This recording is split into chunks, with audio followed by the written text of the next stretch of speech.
So, hello and welcome back everyone. This is TLO as I switch the screen. TLO versus Nerchio going to be coming down in a ZvZ on Derelict Watcher. And, of course, anyone who's watching live on Twitch, hello. You've had me talking to you on camera for a bit. If you're watching on my YouTube channel, of course, you should check out my Twitch. Twitch.tv/Madals, because then you get to see stuff like this live. I don't have a set casting strategy, set casting schedule yet, or just a streaming schedule actually. It's more just I cast when I have time, so basically just keep an eye on it, because it'll just randomly come online for a while and it'll be like yay, and everything will be good. But anyway, okay, so these two are just screaming at each other at the moment, because that's what you always do.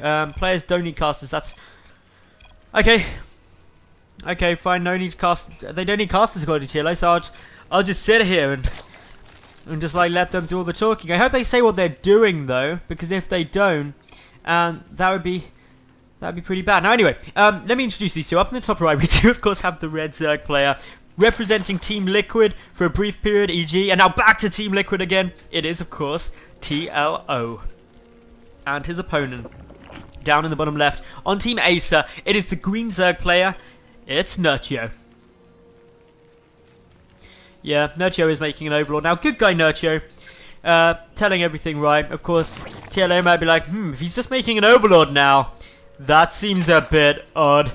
Better make my spawning pool and not hatch first. Of course, hatch firsting on a 2 spawn position map is a bit risky. The reason it's a bit risky is because in a ZvZ, you know where your opponent is. They are there, as Nerchio is furiously clicking. Just like, get over there, Zerglings, go faster. And if you know where your opponent is, then obviously these early pulls are going to be a little bit more frequent. If you had a map like Whirlwind, for example, you're less likely to get an early pull just because out effectively.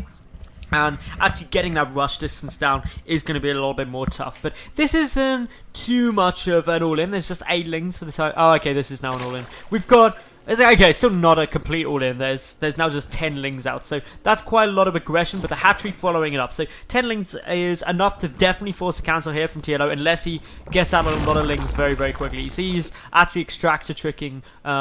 one of the extractors just to make sure that he can get up there and just try and get a decent number of Zerglings out. He's going to have 6. He ideally wants to hold this hatchery, but I think he's going to really struggle to do so. He's pulling drones. TLO desperate to keep this up, and the reason that he's so desperate to keep the hatchery up is because he knows that if he's able to do so, he will actually be in a very solid position this game. So a little bit of dancing around the hatchery for the moment. TLO trying to engage, but a better engagement there for Nerchio. Nerchio slowly working away at this hatchery. TLO still desperate to keep up. He's getting more Zerglings out. The overall force Zerglings, I think, now is slightly greater for TLO, as well as him having to pull a couple of drones. But those drone pulls are leveled out by the fact that the worker count is in his favour. This hatchery desperately close to finishing. TLO still trying to hold it up, and now it's finished. If it gets taken out, of course, no option for the Councillor. Queen even coming down here too. TLO just trying to bait these Zerglings not to attack the hatch for just as long as they can. And this is actually really good control at the moment from TLO. He's lost one worker. Overall, he's lost a bit more, about 56 more resources than that of his opponent. Of course, all minerals, but that's just through some cancels and stuff, that's fine. But the important thing is the hatchery stayed up. But having said that, Nerchio's hatchery, that's already done too. So actually, this earlier hatch from TLO hasn't paid off hugely for him as of yet. But what is paying off is the fact that he's at 20 workers to 16. That's a nice solid that's actually quite a nice little boost in terms of the income. Oh, we do have a nice little pull there as some of these drones now not mining, throwing off my look at the incomes and making it look like Nerchio is actually mining more, which of course is impossible when he's down in the drone count. But the other thing to note as well is the gas income is now back going again for TLO. He does have speed on the way. He also has his Baneling Nest coming down, so he's going to be able to defend a lot of the aggression if there's more Zerglings pushing across the map. But the other thing is TLO's also got the scout. He's confirmed that, okay, the hatchery is there, the natural. I'm probably up against someone who's now just trying to pump some drones. And that's exactly what we do see from Nerchio. And anyone who is a Zerg player in ZvZ struggles with scouting effectively. There's kind of 3 main things that you're looking for in a ZvZ. The first one obviously is the same as any matchup. What buildings does your opponent have? Do they have things like a Baneling Nest coming down? Because that tells you that they're going to have Banelings. It's nice and simple. The next thing is to keep an eye on the drone count. That's always a really solid way to get a good indicator of what your opponent's doing. How many drones are mining compared to how many you've got usually says, well, if they've got more than me, unless you're playing against someone who's vastly superior or inferior to your skill level. If they've got more drones than you, generally speaking, they've not got an army at the moment. If they've got less drones than you, they've probably got some units out somewhere, or you've killed quite a lot of them. And then the third thing to keep an eye out for in a ZvZ is the lava count. If you see lava banked up, there's only 2 reasons lava would be getting banked up. That's that there's a supply block or not enough resources, or they're saving to flood some units or drones. Generally speaking, you don't see too many lava banked up for making drones.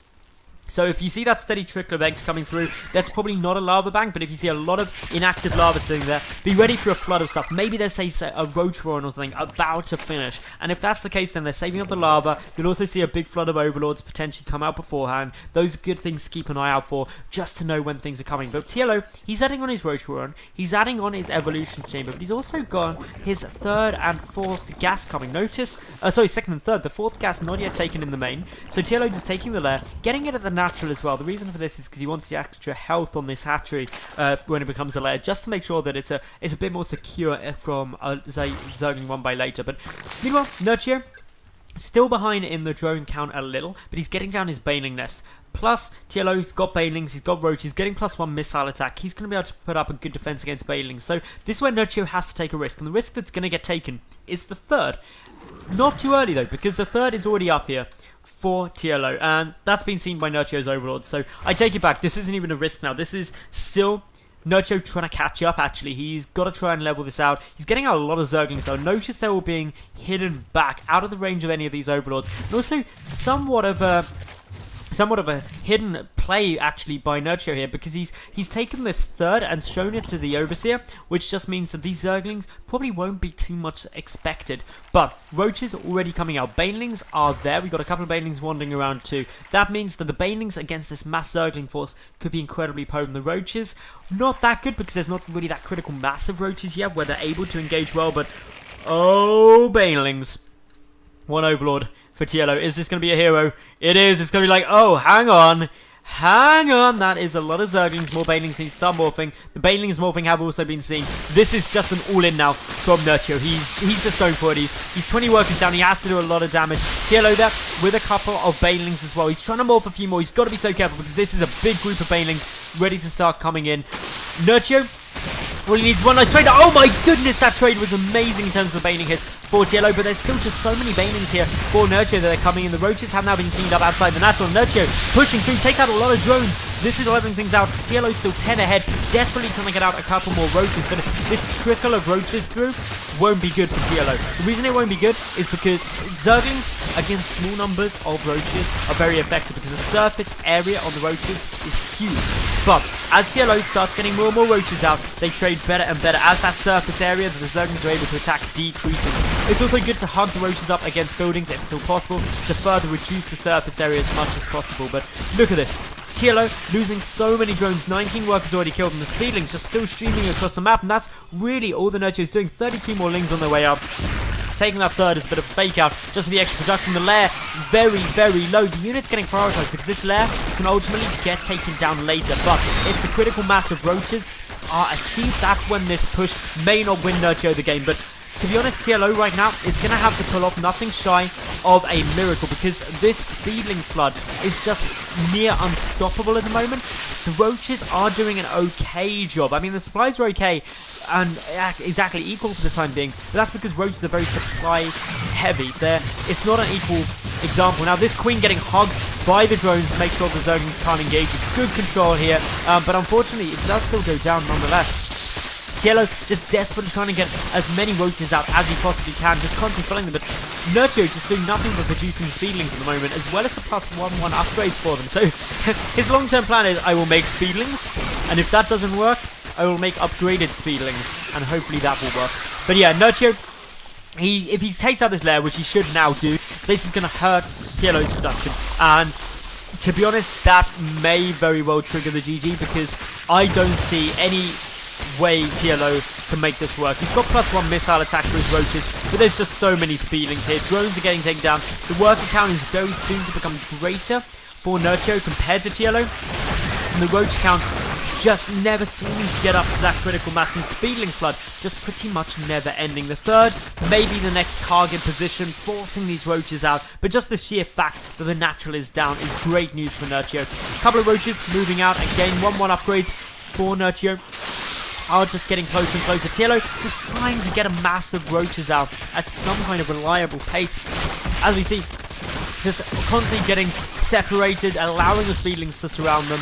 And when 1-1 kicks in as well, suddenly these roaches are going to be just getting torn apart very effectively by the Zerglings. The roach count never really going above sort of like 4 or 5, just trickle damage being done here, but TLO, this isn't looking good. 1-1 upgrades now done for the Zerglings. There's not even any Banelings here in order to help defend, and GG is called, and Nerchio will win the game. So congratulations to Nerchio there, really good control. I hope you all enjoyed that. Of course, if you're watching my YouTube channel and you enjoyed that, make sure you like the video, leave a cool comment and subscribe, and then yeah, see you tomorrow for another new cast. If you're on Twitch, make sure you follow, and you'll be getting me back on camera